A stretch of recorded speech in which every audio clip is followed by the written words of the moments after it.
Hi hello friends, welcome to our YouTube channel Pratibha Ram. ಹೇಗಿದ್ದೀರಿ ಎಲ್ಲರೂ ಚೆನ್ನಾಗಿದ್ದೀರಾ ಅಂತ ಅಂದ್ಕೊಂಡು ಇವತ್ತಿನ ವೀಡಿಯೋನ ಸ್ಟಾರ್ಟ್ ಮಾಡ್ತಿದ್ದೇನೆ. ಇವತ್ತೇನಪ್ಪ ಅಂತ ಹೇಳಿದರೆ, ರವಾ ದೋಸೆ ಎಲ್ಲರೂ ಮಾಡ್ತಾರೆ. ಸೊ ಇವತ್ತು ನಾವು ಇನ್ನೊಂದು ರೀತಿಯಲ್ಲಿ, ಒಂದು ರೀತಿ ಹೇಗೂ ಹೋಟ್ಲಲ್ಲಿ ಮಾಡುವ ಸ್ಟೈಲಲ್ಲಿ, ಇನ್ನೊಂದು ರೀತಿಯಲ್ಲಿ ಹೀಗೆ ರವಾ ದೋಸೆ ಅಂದರೆ ನಮ್ಮ ಇದರಲ್ಲಿ ಸಜ್ಜಿಗೆ ದೋಸೆ ಅಂತ ಹೇಳ್ತಾರೆ. ಸಜ್ಜಿಗೆ ದೋಸೆ ಹೇಗೆ ಮಾಡೋದು ಅಂಥೇಳಿ ನೋಡಿಕೊಂಡು ಬರೋಣ. ಇದಕ್ಕೆ ಬಾಂಬೆ ರವೆಯನ್ನು ತೆಕ್ಕೊಳ್ಬೇಕು. ಬಾಂಬೆ ರವೆಯನ್ನು ಮಿಕ್ಸಿ ಜಾರಿಗೆ ಹಾಕಿಕೊಳ್ಳಿ.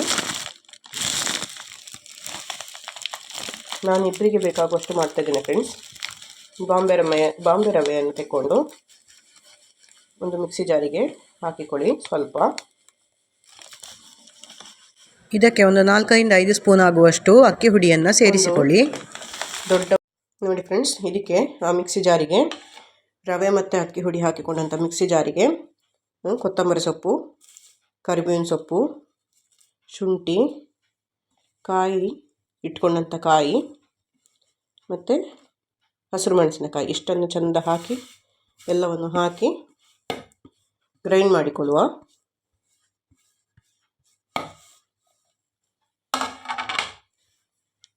ಮತ್ತು ರುಚಿಗೆ ತಕ್ಕಷ್ಟು ಉಪ್ಪು ನೋಡಿ ಫ್ರೆಂಡ್ಸ್, ರುಚಿಗೆ ತಕ್ಕಷ್ಟು ಉಪ್ಪನ್ನು ಹಾಕಿಕೊಳ್ಳಿ. ಸ್ವಲ್ಪ ಹಿಟ್ಟು ನೀರಿನಾಗಿರ್ತದೆ, ನೀರು ದೋಸೆ ಅದಕ್ಕೆ ಹಿಟ್ಟನ್ನು ಮಾಡೋದು. ಇದನ್ನು ಗ್ರೈಂಡ್ ಮಾಡಿಕೊಂಡು ಬರ್ತೇನೆ, ವೆಯ್ಟ್ ಮಾಡಿ ಫ್ರೆಂಡ್ಸ್. ನೋಡಿ ಫ್ರೆಂಡ್ಸ್, ಇದಾಯ್ತು. ಇವಾಗ ಇಷ್ಟಾದರೆ ಸಾಕು. ನೋಡಿ ಫ್ರೆಂಡ್ಸ್, ಹಿಟ್ಟು ಇದಕ್ಕಿನ್ನು ನೋಡಿಕೊಂಡು ನೀರು ಸೇರಿಸಿಕೊಳ್ಳುವ.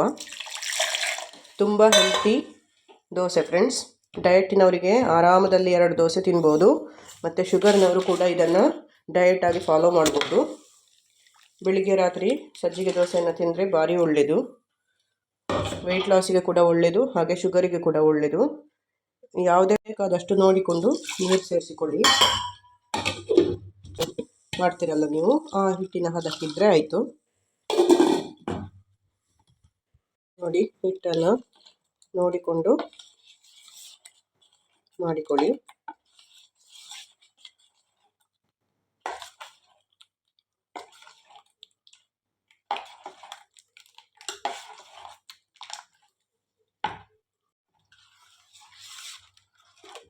ಇದಕ್ಕೆ ಇನ್ನೊಂದು ಸ್ವಲ್ಪ ನೀರು ಸೇರಿಸ್ಬೋದು.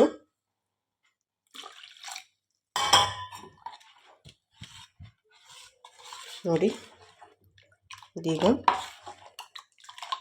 ಸಾಕು. ಈ ಹದಕ್ಕಿದ್ರೆ ಆಯಿತು. ಇದನ್ನೊಂದು ಸೈಡಿಗೆ ಇಡುವ. ಇದಕ್ಕೊಂದು ಚಟ್ನಿಯನ್ನು ಮಾಡಿಕೊಳ್ಳುವ. ಇದಕ್ಕೊಂದು ಚಟ್ನಿಯನ್ನು ರೆಡಿ ಮಾಡಿಕೊಳ್ಳುವ. ಸ್ವಲ್ಪ ಕೊತ್ತಂಬರಿ ಸೊಪ್ಪು ತಗೊಂಡಿದ್ದೇನೆ. ಸ್ವಲ್ಪ ಕೊತ್ತಂಬರಿ ಸೊಪ್ಪು, ಕಾಯಿ, ಸ್ವಲ್ಪ ಕೊತ್ತಂಬರಿ ಸೊಪ್ಪು, ಕಾಯಿ, ಒಂದಿಷ್ಟು ಹುಣಸೆ ಹಣ್ಣು, ಮತ್ತು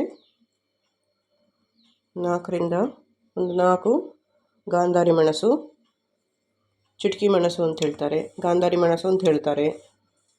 ತುಂಬ ಹೆಸರುಂಟು ಫ್ರೆಂಡ್ಸ್ ಅದಕ್ಕೆ. ಜೀರಿಗೆ ಮೆಣಸು ಅಂತ ಹೇಳ್ತಾರೆ.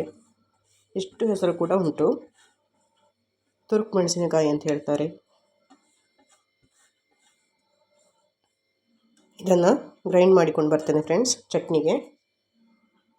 ನೋಡಿ ಫ್ರೆಂಡ್ಸ್, ಮತ್ತು ಇದಕ್ಕೆ ರುಚಿಗೆ ತಕ್ಕಷ್ಟು ಉಪ್ಪನ್ನು ಹಾಕಿಕೊಳ್ತಾ ಇದ್ದೇನೆ. ನೀರು ಚಟ್ನಿ, ಗಟ್ಟಿ ಚಟ್ನಿ ಅಲ್ಲ, ನೀರು ಚಟ್ನಿ.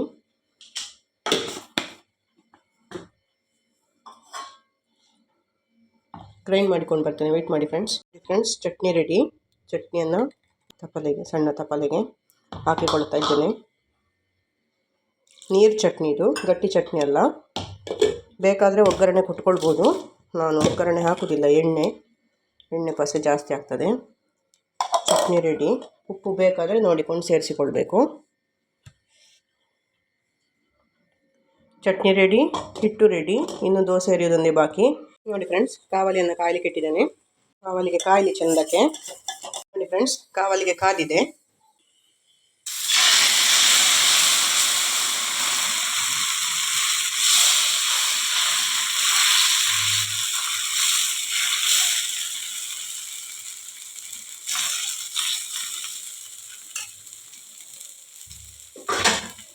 ಓಕೆ, ಮುಚ್ಚುವ. ಅದಾಗಲಿ ಫ್ರೆಂಡ್ಸ್. ನೋಡಿ ಫ್ರೆಂಡ್ಸ್, ಹೇಗಾಗಿದೆ ನೋಡಿ. ಮೇಲಿಂದ ಸ್ವಲ್ಪ ತುಪ್ಪವನ್ನು ಹಾಕಿಕೊಳ್ಳಿ ಬೇಕಾದರೆ, ಬೇಡದಿದ್ದರೆ ಬೇಡ, ಆಪ್ಷನಲ್. ಬೇಕಾದವ್ರು ಮಾತ್ರ ಹಾಕಿಕೊಳ್ಬೋದು. ನೋಡಿ ಫ್ರೆಂಡ್ಸ್, ಎಷ್ಟು ಚೆಂದ ಎದ್ದು ಬರ್ತದೆ ನೋಡಿ. ಬೇಕಾದರೆ ಮೊಗಚಿ ಹಾಕಿಕೊಳ್ಬೋದು, ಬೇಡದಿದ್ದರೆ ಬಿಡ್ಬೋದು. ದೋಸೆ ನೋಡಿ ಫ್ರೆಂಡ್ಸ್, ದೋಸೆ.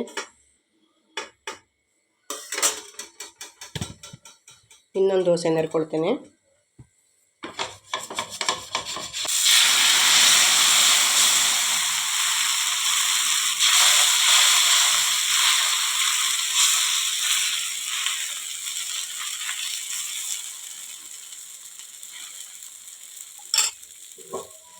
ಮುಚ್ಚುವ.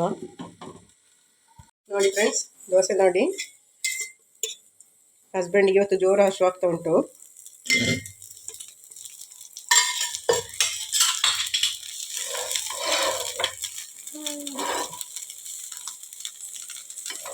ತೆಗೆಯುವ.